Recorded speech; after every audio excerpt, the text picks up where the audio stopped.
ማንም ሰው በዚህ ጉዳይ ላይ አይጠረጥረውም። ማንም ሰው እሱን አያስብም። በኋላ ላይ የህዝብ ትችት ሲነሳ፣ ብዙ መረጃዎች ሲወጣበት፣ ብዙ ሴቶች በሱ እንደተታለሉ ሲወጡበት እቺን ሀገር ለቆ አሜሪካ ገባ። ክሊኒክ ከፍቶ በራሱ ቲቪ ቻናል ላይ በራሱ መድረክ ላይ አስመርቋል። ከየት አምጥቶ ከፈተ? እንዴት ከፈተ? አንድ ሃይማኖት አባት የሆነ ሰው በእንትን በኩል በዚህ በኩል እግዚአብሔር ያድንካል፣ እግዚአብሔር ይፈውስካል፣ የኔ ዘይት ያድናሃል እያለ ዘይት እየሸጠ ነው።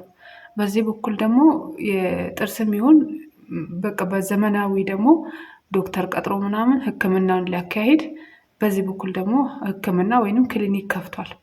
ሰው ቢዝነስ ነው። እንደው ስለሳቸው እንኳን ማንሳት እኔ በእውነት በጣም ይከብደኛል። ግን በጣም እየተወራበት ነበር። ሰው ያው ስማቸውን አላነሳላችሁም። ትልቅ አባት ናቸው። ትልቅ የገዳም አባት ናቸው። ትልቅ ማለት ነው። አሜሪካ ላይ ቤት ገዝተዋል። ትልቅ ቤት ማለት ነው።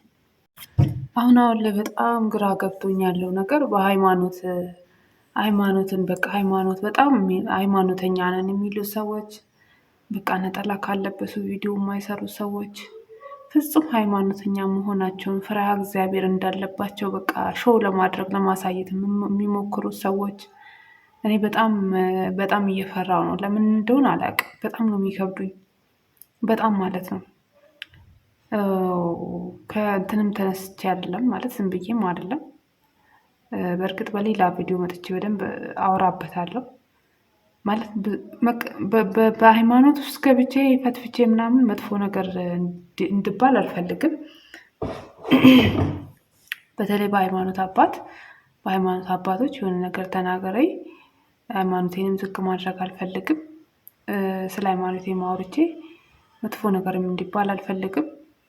ስለ ሃይማኖቴ ማውርቼ አንድም ሰብስክራይብ ብትሆን አንድም ቪው ብትሆን እንድትጨምርልኝ አልፈልግም። ግን ውስጤ የተሰማኝን ከልቤ የሚመጣው ነገር ግን ሁሌ በቃ እንትን ነው የሚለኝ፣ ያስፈራኛል። በቃ አንዳንዴ ሳይ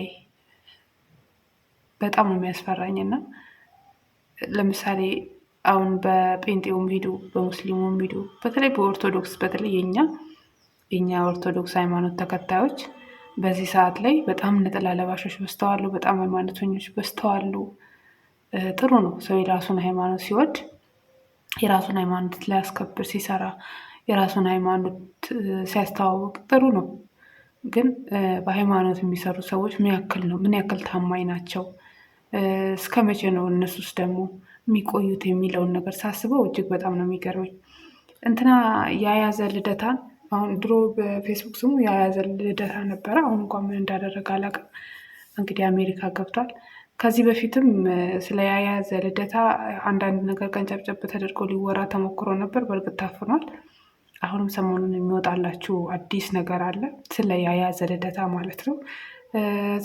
እንደምታውቁት ልጅ ቢኒን ሁላችሁም ታውቁታላችሁ። ልጅ ቢኒ ምን አድርጎ ከኢትዮጵያ እንደወጣ፣ እንዴት ከኢትዮጵያ እንደወጣ፣ እንዴት ደግሞ ለምን ኢትዮጵያ እንደተመለሰ ታውቃላችሁ። ኢትዮጵያ የተመለሰበት ዋነኛው ምክንያት ነጠላ ለብሶ መስራት ስለሚችል ነው። አሜሪካ ነበር እሱ፣ እናቱ አሜሪካ ነች፣ ቤተሰቡ ሁሉ አሜሪካ ነበሩና ኢትዮጵያ ደርሶ ግን በቃ መስራት ይችላል። ቀጥ አድርጎ ስራውን መስራት ይችላል። ገዳማት ላይ ሄደ በቃ ማታለል ይችላል።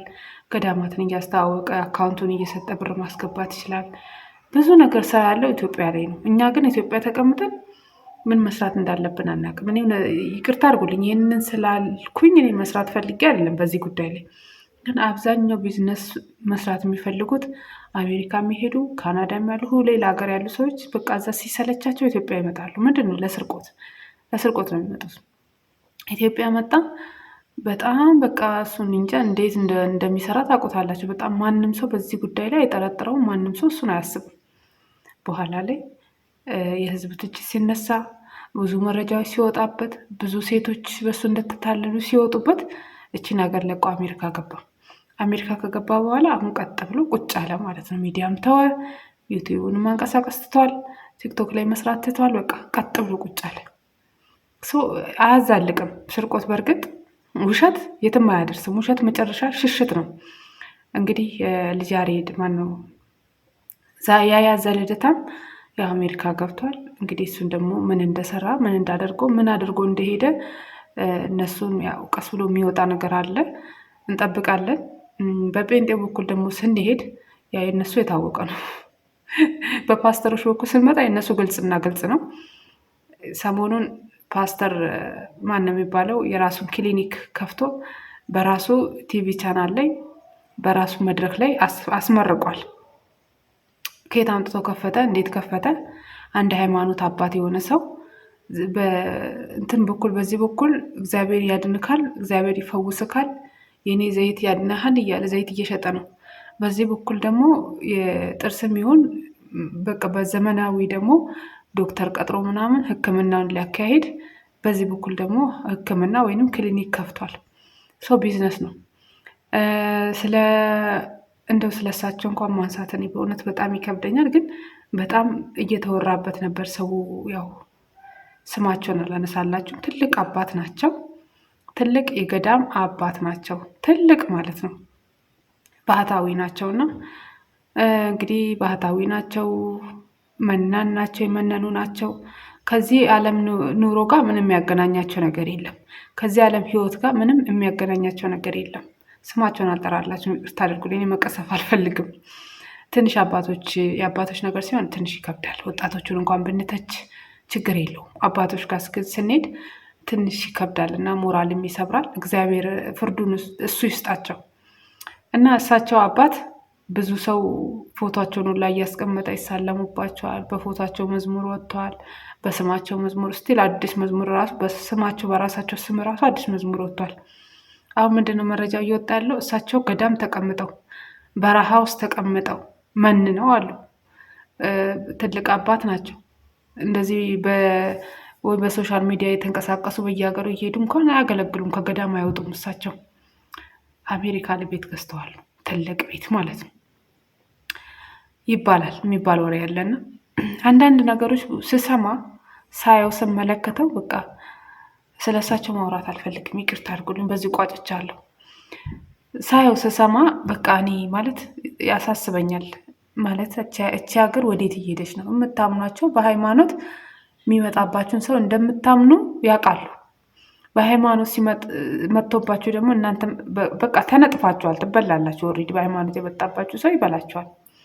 ወዴት ነው? በአካልም ምናልባት በሶሻል ሚዲያ ላይ የምታውቁትን ሰው አትመኑት ይባል የለም።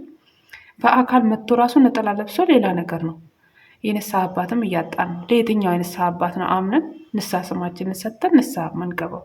እውነት ስላሶች ይፍቱን እንጂ ጊዜው በጣም ከባድ ነው የተገኘው ማለት ነው። እና ለማንኛውም ተጠንቀቁ ለማለት ያክል ነው። ያው ብዙ አታላዮች አሉ፣ ብዙ ሌቦች አሉ። እስኪ መረጃው ደርሶኛል። በእርግጥ ለማውራት ትንሽ ስለከበደኝ ነው። እስኪ እውነት ነው እውነት አይደለም የሚለውን ነገር ደግሞ አጣርቼ በደንብ ቪዲዮ ሰራበታለሁ ብዬ አስባለሁ። ስለ የያዘ ልደታ ልክ እንደ ልጅ ቢኒ ማለት ነው። እሱ እድልም ያው እንደ ልጅ ቢኒ ነው። አያዋጣም፣ መንገዱ አያስኬድም። በእርግጥ መጥፋት ነው። ያው የውሸት መጨረሻው ሽሽት ነው ይባል የለ መጥፋት ነው። እንግዲህ የያዘ ልደታ አብዛኛው ድግስ ላይ ታገኙታላችሁ። አብዛኛው የትኛውም ድግስ ይሁን ሰርግ ነው፣ ማህበር ነው፣ አስራት ነው፣ ሁሉም ነገር ላይ ታገኙታላችሁ። በቤተ ክርስቲያን ሁሉም ነገር ላይ ታገኙታላችሁ።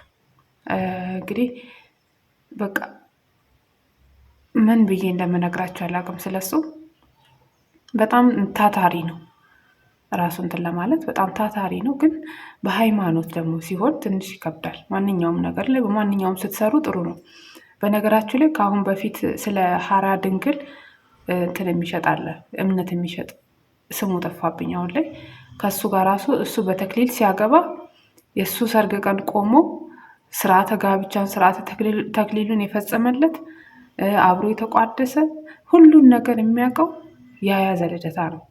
እያወቀ ግን በዛ ሀሳብ ላይ ምንም አይነት ሀሳብ አልሰጠም፣ ምንም ነገር ማለት ነው። ምክንያቱም እነሱ እርስ በርስ ይተዋወቃሉ፣ ውስጡን ይተዋወቃሉ። ሰዎችን ሃይማኖት ምንድን ነው ያደረጉት? በቃ እንደዚህ ሱቅ ነው፣ መነገጃ ነው ያደረጓት። በቃ እንዲህ ማለት ነው። እስኪ ለማንኛውም እናወራበታለን።